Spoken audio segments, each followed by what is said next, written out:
Understanding, take your time, mastering English phrases.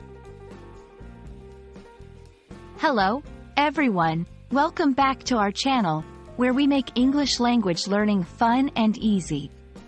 Today, we're diving into the phrase, take your time. This is a common expression in English, and understanding its usage can really add nuance to your communication skills. So, let's get started. Take your time is a phrase that encourages someone to do something without rushing. It's used to convey that there's no need to hurry, and the person can use as much time as they need to complete a task. This phrase is often used in situations where patience is important, and the speaker wants to reduce any pressure the listener might feel. Now let's look at how "take your time" is used in real-life conversations. 1. In a casual setting, imagine you're at a friend's house, trying to choose a movie to watch. Your friend might say, "Take your time, pick a movie you really want to see."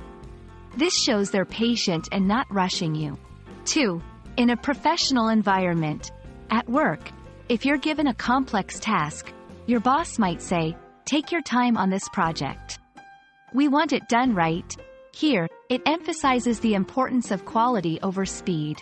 3. In everyday situations, if you're at a store looking at clothes and the salesperson says, "Take your time.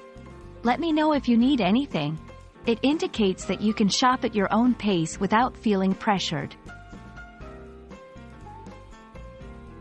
It's also important to understand the cultural context of this phrase. In some cultures, taking too much time might be seen as inefficiency, while in others, it's a sign of thoroughness and care. When using "take your time," be mindful of these cultural differences, especially in international or multicultural settings.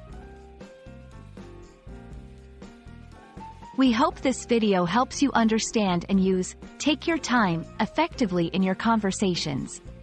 Remember, it's all about encouraging a relaxed and pressure-free environment. Stay tuned for more insightful videos on English phrases and expressions. Happy learning, and as always, take your time to practice and improve your English skills.